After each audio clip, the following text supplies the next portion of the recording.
Bapak Ibu di seluruh Indonesia, pada saat pertama kali saya mengenal biosaka dan kami sebutkan itu elisitor, di kesimpulan yang saya sampaikan adalah bahwa suatu saat elisitor itu bisa dibuktikan, bisa memungkinkan tanaman tumbuh pada pH rendah, ini akan sesuatu yang sangat amazing.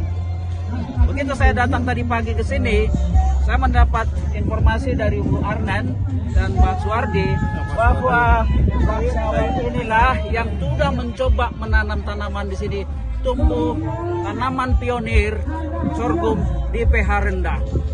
Ya, sesuai apa yang kami laksanakan selama ini. Sebelum kami lakukan pakai biosaka, tanaman menguning, Pak. Ini ada buktinya. Ada foto-fotonya, Pak. Umur berapa hari ini? Ini Umur 1 bulan. 1 bulan. Ya, pH-nya kemarin pH-nya 4. pH 4 di lokasi ini. Di lokasi ini. Jadi lokasi Penas ini bekas bandara lama di Sumatera Barat di Padang. Ya. Ini baru pertama kali olah tanah tanam dan pH-nya kebetulan ketemu rendah. Ya, umur berapa ini? Ini umur kurang 1 bulan.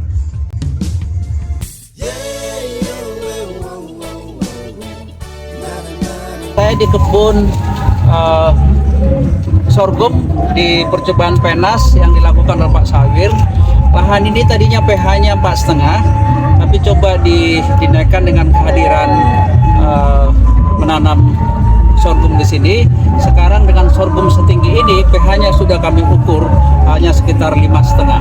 Dan ini bagus sekali sebagai contoh bagaimana kita bisa menanam sorghum sebagai tanaman pionir di daerah seperti ini. Ini baru pertama kali pionir karena ini baru pertama kali ditanam dengan sorghum.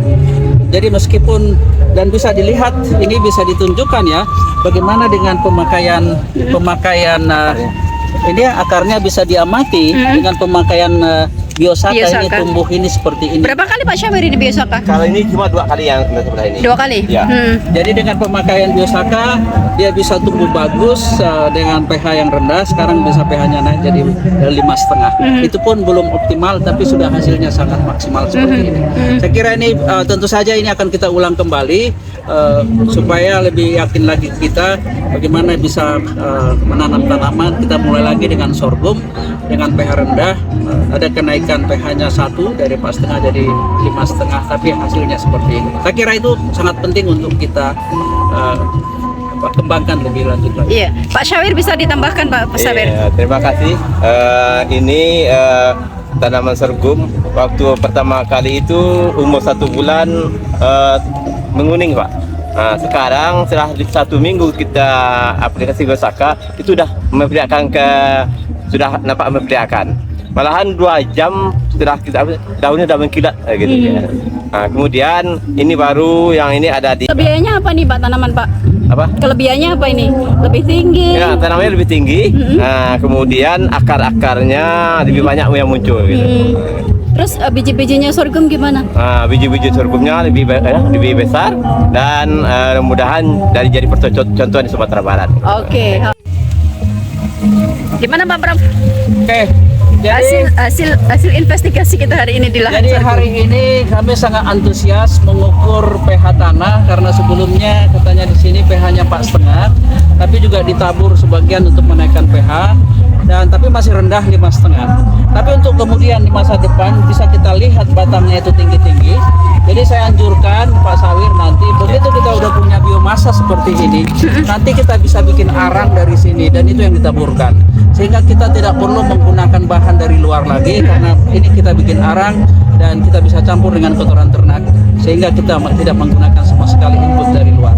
Jadi ini bagus sekali, tapi faktanya ini masih dengan pH 5,5 tumbuhnya sangat bagus dengan aplikasikan biosaka. Saya kira ini sesuatu yang sangat bagus sekali. Luar biasa ya ini ya. Ya. Tingginya juga segini, kita lihat batangnya Pak Prof. Tapi lagi-lagi ini nih yang menarik ini. Jadi ini ciri-cirinya bagaimana akarnya itu sampai tumbuh dari buku-bukunya ini. Gitu. Jadi memperbanyak massa dari akarnya. Ini saya kira yang penting sekali. Jadi bisa dilihat akarnya bisa muncul seperti itu. Ini sekali lagi Pak Prof ini mematahkan anggapan bahwa di pH rendah sorghum tidak bisa tumbuh ya. Ya, saya kira ini contoh yang sangat bagus ya. Bagaimana di pH ini 5,5 tadi kita ukur masih sudah sangat bagus. juga kesempatan kita mengembangkan lahan-lahan yang pH-nya rendah dimanapun ya. Itu kita mulai di Indonesia. Tapi saya ulangi tadi juga hasilnya saya tidak tahu nanti berapa potensinya. Mungkin nanti bisa dilakukan. Oke Pak Prof, terima kasih ya. Selamat siang. Sukses Pak Sawir.